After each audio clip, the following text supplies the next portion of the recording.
Hey y'all, welcome back to my channel. It's me, Arielle. This is a follow-up from my previous video. I'm just showing you how I further customize my closure. In the first video, I did the bleaching in detail, which is more important. This part is more so preference.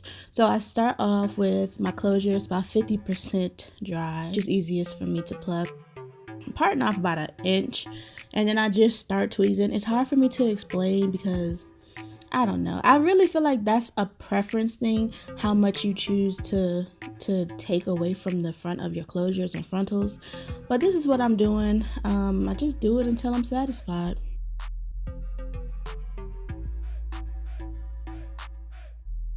Sometimes it takes me forever to do this. Sometimes it's easy. It depends on how the closure was. This one was pretty full, so it is going to take me a while. I'm just going to go into the front, and then I'll part off a little tiny piece in the front and start tweezing behind that and just keep on going until I like it.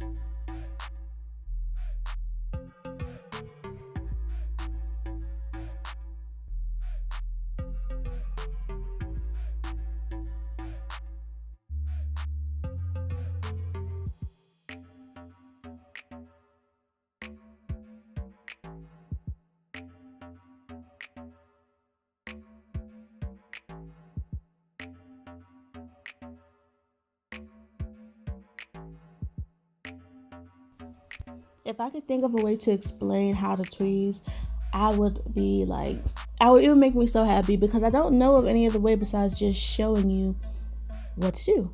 So this is how it looks when it's done. Now this is completely dried and it's perfect.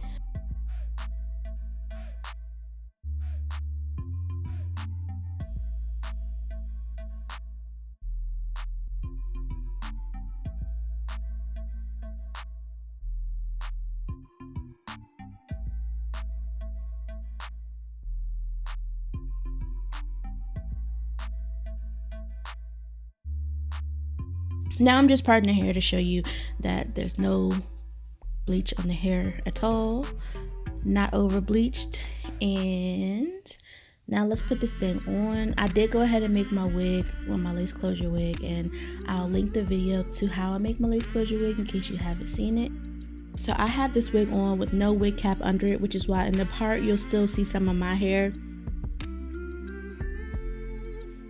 It would be a much more seamless look if I had a wig cap on, but I don't really like to wear wig caps because they just give me headaches. And someone asked about how I secure my lace closure wigs. There's no security. The wig is tight enough for my head that it's not going anywhere. So now I'm just carving out my little baby hairs. You have to feel the baby hair. It's not something I could really explain. You have to feel them.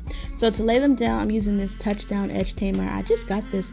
This stuff works really, really nice. I'm gonna do a separate video on it after I've used it a little bit more.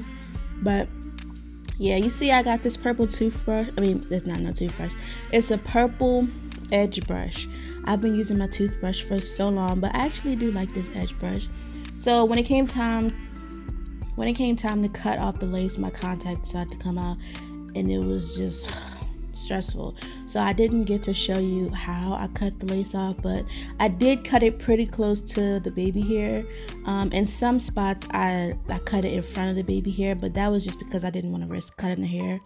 I'm showing you can wear your closure on the left, the right, the middle. You can do half up, half down. Of course, you can do your braids. I love closures way more than frontals. I know a lot of people just want to jump head first into frontals, but for what? Closures are it. So that is it for this video.